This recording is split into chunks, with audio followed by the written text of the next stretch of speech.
I'm Rob Brewis. I'm just back from a 2-week tour of southern China, along with my colleague Camelia. We visited 5 cities, 20 companies. I think for me it was a stark reminder of how developed these southern Chinese cities are. Shenzhen, Guangzhou, very much back to life as normal, and impressive modern cities that they are. My tour continued down through Macau and back to Hong Kong, doing a complete circuit of the Pearl River Delta. And hopefully it's given us some insights and some views on where China is today. One thing it's quite difficult to establish is really, what has changed in China post-COVID. And I think there are all sorts of reasons why we think the consumer behaviour has changed. The property market, the job market, and people's incomes have all been impacted.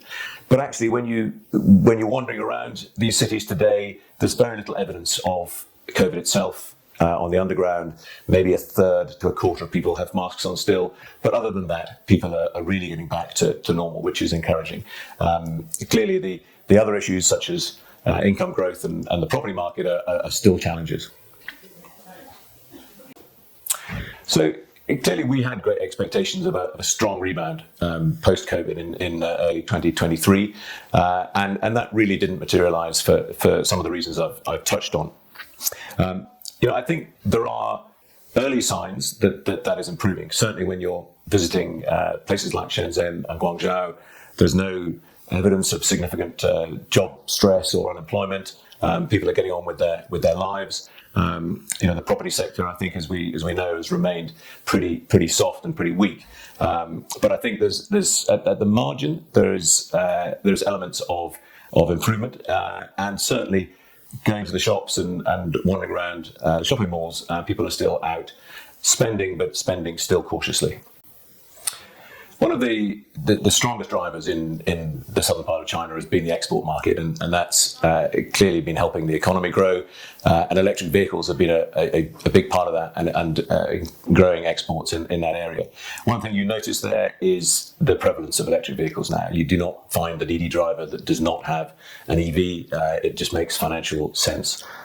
Clearly, there are many world-leading companies. BYD is one, but actually we've taken a step back from the sector for the moment, purely because there is huge competition in that sector. There are vehicles and makes of electric vehicles that you've never heard of that suddenly appear with incredibly nice-looking and impressive EVs, and I think that is impacting prices. And we've just seen BYD's profit per car has more or less halved over the last 6 months or so.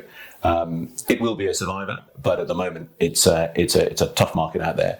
But it is also a warning for the rest of the world that the Chinese cars are coming, and they will become a very strong export force in that area. So, despite being cautious about China for some time, we've kept a weighting there, and we've focused on specific stocks that we like. And we think the Chinese consumer is being very selective what they spend their money on. But certain businesses like travel, and Trip.com is a good beneficiary of that, have continued to do well. One of our best performing stocks last year was New Oriental Education, an education company in China. And a company like Proya Cosmetics has continued to perform well throughout this whole cycle.